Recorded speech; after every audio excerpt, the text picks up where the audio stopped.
My name is Olivia. I'm 35 years old. I've known my husband Nick since our college days, and we've been together for about 15 years, including the time we dated.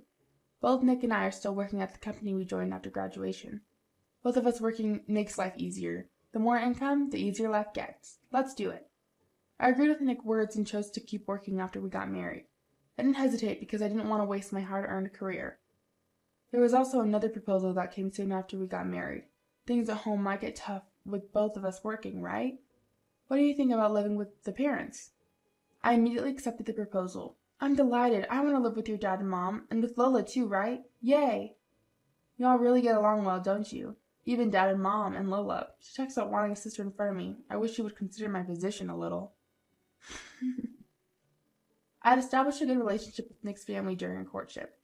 Every time I went to visit, they welcomed me with a smile, and we often went out together. So I never doubted them until we got married and lived together.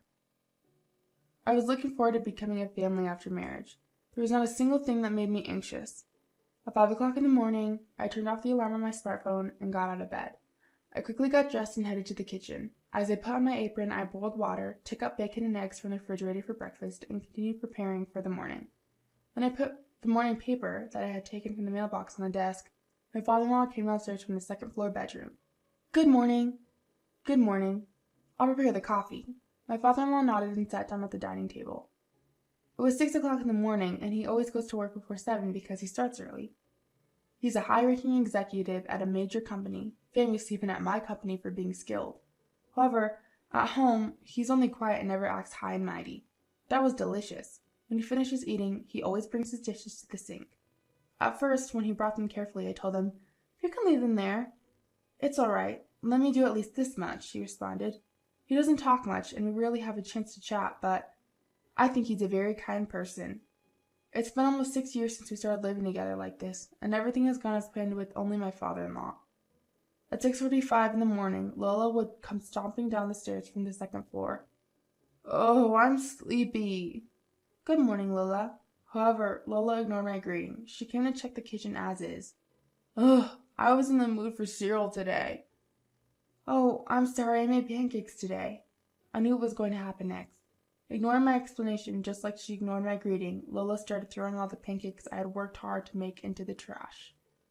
"Okay, let's make them again." Lola dumped the empty plate in the sink as if to tell me to wash it. From the first day of our marriage and living together, I received a harsh invitation into my role as a wife. And it wasn't only Lola. "Yuck, yuck, what's this? You didn't make pancakes?" At 7 o'clock in the morning, my mother-in-law would slowly wake up. Nick would casually wake up as a result of this, but "I'm sorry. Just cooperate, would you? You're going to make everyone's breakfast late." I'd initially complained that Lola had thrown the pancakes in the trash, but it seemed that my protest fell on deaf ears. Upon seeing their unsettling, gleeful grins, I realized I had been tricked. On my very first day, I already wanted to quit this co-living arrangement, but I thought given time they'd come around. However, even after 6 years, nothing had changed. I felt utterly helpless. Adding insult to injury, my very own husband, the key person in all this, masterfully ignored the whole situation. I had consulted with Nick in our first year of marriage, but all he'd done was dismiss my concerns, saying, "I'm sure they have their reasons." I never grasped what he meant. Even after repeated complaints, all he did was shift the blame, telling them exactly what I said. "Olivia doesn't like it, so you should stop." That was when I realized he wasn't just lacking tact. He simply didn't care about anyone but himself. Of course, the harassment from my daughter-in-law didn't end there. I ate my breakfast standing up, snatching bites while doing other chores, leaving no time to sit down and enjoy my meal. While having breakfast, I tidied up, did laundry, and cleaned the house. Then right after I finished, it started. "On your way back, could you pick up some snacks? Oh, and if you're going shopping, could you get my makeup too?" Needless to say, they never offered any help. The reason I wake up at 5 a.m. is because I still have a job. Preparing for the morning and making lunch ahead took quite a bit of time. I left the house at 8 a.m. every morning. Of course, my leisurely mother-in-law and the home help, Lola, didn't even bother to see me out. It's been 6 years. I've gotten used to it, but every morning I left for work, I whispered to myself, "This isn't what I signed up for." I work as an office administrator. My office hours end at 6 p.m., but often I end up working an extra hour or two.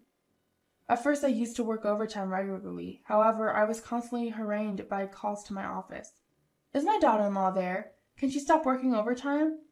As a result, I felt bad for causing inconvenience to my colleagues and superiors, and unless it was absolutely essential, I was allowed to bring work home.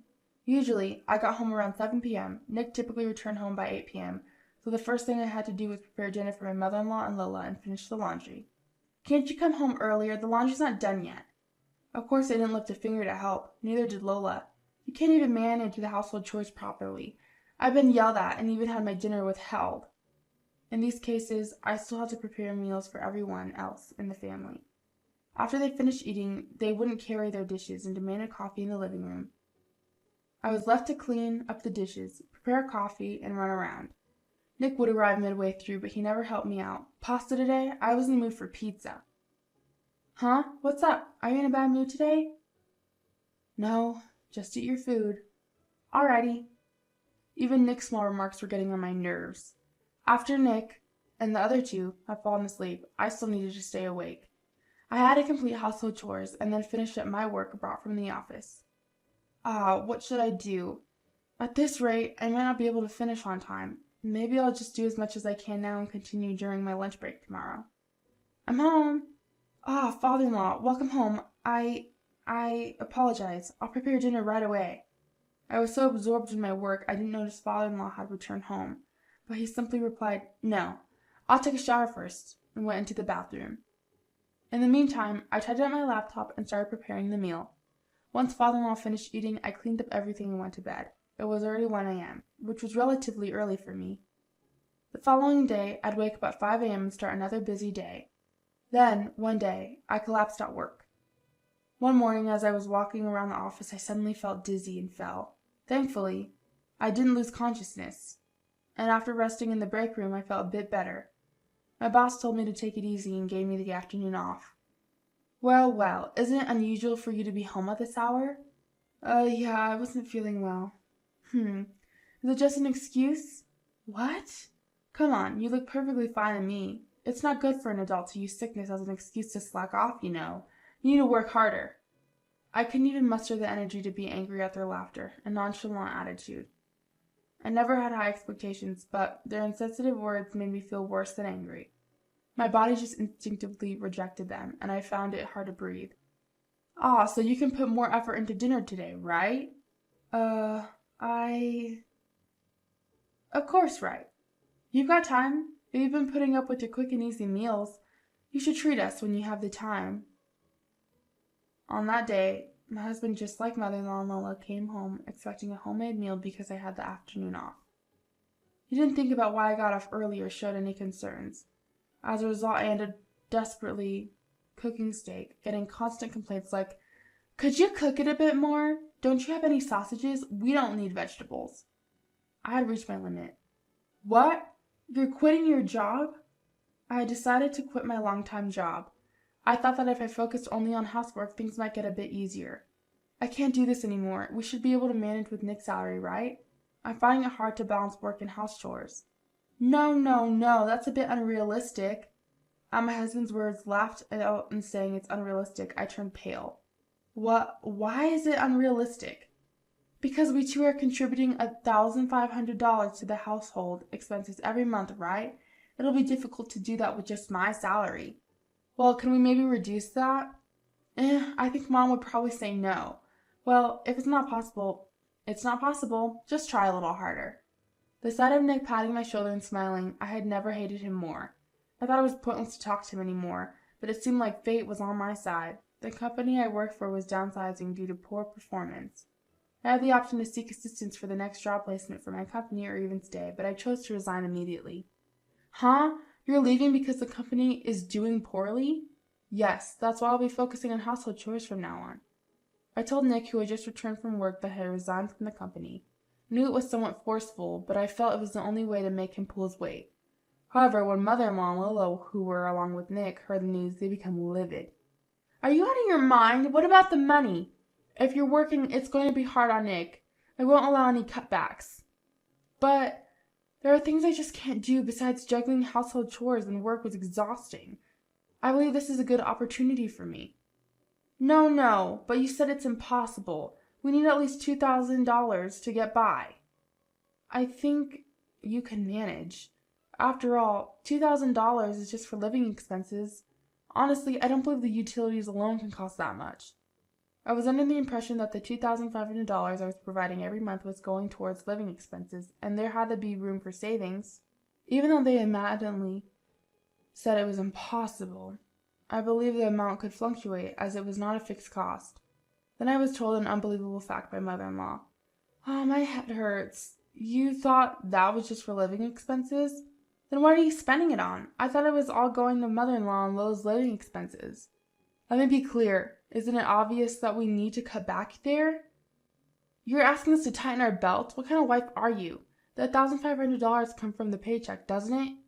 Yes, it does. The $1,500 every month was all being transferred from my account to father-in-law's. When I discussed it with Nick, we decided to handle all the payments from my salary. It was simpler to manage everything from one salary. That money, it's not for living expenses, but for the mortgage payment on the house. What? A mortgage? That includes some home improvements, so the mortgage payment is $1,500 a month. That's a fixed cost. It can't be changed. Hold on a minute. That kind of expense was supposed to be managed with father-in-law's salary. Haha, what a waste. Why should we use Nick's money when we have our own to spend freely, especially when we have a wife who's like a wallet? I was dumbfounded to be referred to as a wallet. It seemed like they didn't think of me as a wife, but merely as a source of money to exploit. And watching mother-in-law and Lola's laugh uproariously at this reality, I could confirm that Nick with his calm smile was just as guilty. Well, but Mom, she quit her job and doesn't have an income anymore, right? Shouldn't we get rid of her quickly? Yes, let's do that. We're under no obligation to take care of you, nor do we need to provide you with a place to stay. Wait a minute. Well, Mom's right. Sorry, Olivia. You'll need to move out until you find a job. Nick! I couldn't believe what my husband was saying to me with a smile. But the three of them, ignoring my shock, slowly pushed me towards the front door. I was too stunned to resist and found myself locked out. You don't deserve a free meal. Come back when you can pay for yourself. An unemployed wife should get lost. Bombarded with harsh words through the front door, I felt too weak to resist and walked away slowly. They didn't even let me take my stuff. All I had was the smartphone in my pocket. I thought about using it while it was charged, but in reality, the last place I would turn to for help, my family's home, was the reason I couldn't choose to divorce despite all that had happened. After walking a little in the residential area at night, as expected, a call came in from my mom. Hello? You're not thinking about coming back home, are you? Our house is in the country. It would be a hassle if you came back. Apologize properly to your in-laws. You're not allowed to come back here. Nick probably called my parents' house. He knew what kind of people my parents were. That's why I was looking forward to living together when I was being deceived. I believed they would care about me more than my own family. What should I do now? Before I knew it, I was sitting blankly on a bench in the local park. It was 9 o'clock. I needed to decide my next move soon. Oh, but my wallet! Remembering that I had left my bag with my wallet inside, I reluctantly decided to sneak back to the house. I was anxious about what might be happening at home and was secretly watching from outside when someone approached from behind. That person quietly handed me my bag. It was my father-in-law, who had found my bag at the front door after coming home from work. Several weeks had passed since I left home. During that time, there seemed to have been trouble at the in-laws' house. Where is Olivia? Come back! Come back, hurry! Hey, where are you really? I chose not to block messages, but I ignored all the notifications. I didn't feel like replying, but I was also busy at the time, so I deliberately left them hanging. A month later, I mailed divorce papers to be filled out. I also hired a lawyer referred to by my father-in-law and claimed a refund of the $99,000 for the house mortgage that I had been paying for 5 years and 6 months at a rate of $1,500 per month. I also added a small claim for compensation in the divorce proceedings against the three of them. Immediately, Nick started calling me like a demon, so I had no choice but to answer. What's with that lawyer? I won't accept a divorce. Well, let's settle in court then. Goodbye. Wait, I'm in a tough situation. Please withdraw the claim. Mom has also been served divorce papers by Dad, and he said she could do whatever she wants with the house.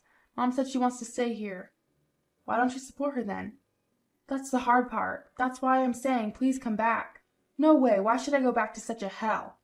I couldn't hide my irritation as I listened to my husband's selfish claims. And right now, the parents' house is the worst situation. It's become like a garbage dump because no one's doing the chores properly. Why don't you do the chores then? That's your job as my wife. Then how about paying me for the housework? It's $12 per hour, from 5 a.m. to 8 a.m., and from 7 p.m. to midnight. I'll do the housework if you can pay me monthly for these hours. You're out of your mind. There's no way I'm paying you for that. It's a wife's job to handle the housework. There's no paycheck for household tasks. My father-in-law did pay me. What? On the day I was kicked out, my father-in-law, who had handed me my bag, bowed his head deeply to me. I'm really sorry. I warned him several times, but I never thought it would come to this. Father-in-law, I know about your parents' house, Olivia. I feared that something like this might happen eventually. With those words, my father-in-law asked me to wait in front of the house for a moment. I entered the house, and after a few minutes he quietly handed me something he had fetched. This is a banking card, isn't it? What my father-in-law handed me was a banking card in my name. Soon after we got married and started living together, my father-in-law had asked me to open an account, as he knew someone who worked at a local bank. Remember the troubles that started as soon as we moved in together? That's why I thought it would be troublesome if something happened, so I made this. I knew right away when we got married that he was doing something when I wasn't around. I warned him several times, and I was fooled by his act of pretending to reflect on his actions. So I want you to accept this money. Please consider it as my way of making amends. When I sneakily checked and there was about $200,000 in the account, I was shocked. I owe you nothing but gratitude, father-in-law. Well, I was busy with work. I think I should make up for the fact that I hurt Olivia during that time. It's a token of my gratitude for always making delicious meals for us. Thank you so much. The others used to brag about it, but actually before Olivia came, I was doing most of the housework. It's also my fault for spoiling the family. Please forgive me. I can't believe it. Also, this money is what Olivia should receive for her hard work doing housework for the past 5 years and 6 months. It's your salary for housework. I just calculated the hourly wage as $12 on my own, but I hope that's okay. I was moved by the warmth of another person, and it felt so comforting that I could only nod through my tears. If you can't afford it, then pay me. I'm done working for free. I don't care how much you guys struggle. You need to experience even more hardship. Don't say such harsh things. Please, I beg you, it was my fault. Forgive me. I'll do anything. Then my mother-in-law Lola started sobbing on the other end of the phone. I was wrong. I'm sorry. I was just enamored with a drama I watched recently. It wasn't my true feelings. I'm sorry too. I'll help with the housework from now on. I won't mistreat you. Let's get along as sisters. Even after hearing the voices of the 3 people experiencing hell, I was unmoved, because I felt that they still had the energy to plead. Nick said a moment ago that he'd do anything. Oh, of course we'll do anything too. Yes, I'll do anything, even the house chores. I'll help too if you need anything. Just tell us. Thank you. Then please pay the compensation from the divorce trial and return the $1,500 as agreed. What? That's all I'm asking from you. Well then, goodbye. With that, I hung up the phone and blocked all their contacts. A few days later, I heard that Nick's mother-in-law and Lola moved out of the house. Apparently, they were unable to pay off their mortgage, and their house was put up for auction. By the way, father-in-law, after divorcing mother-in-law, moved to a suburban house and is said to be enjoying his single life. And the 3 who were kicked out of the house are now living together in a cramped apartment, working hard to pay the compensation and refund from the divorce trial that I demanded. They agreed to pay in installments, so, well, it will just be a monetary relationship from here on. I've told them I'll sue if they fall behind on payments. They're risking their lives. Nick hasn't let his company find out about the incident and hasn't quit yet, but after the divorce and looking disheveled, occasionally smelling like trash, his coworkers are starting to steer clear of him. The office atmosphere is the worst for him. And me? I'm currently working at the company where father-in-law is employed. Utilizing my skills from my previous job, I've been entrusted with the role of a manager in the general affairs and HR department. It's a fulfilling job, and I want to keep pushing myself. By the way, of the $200,000, I used about $7,000 for starting my new life, but I haven't touched the rest. I plan to keep this as an emergency money in case father-in-law ever needs help.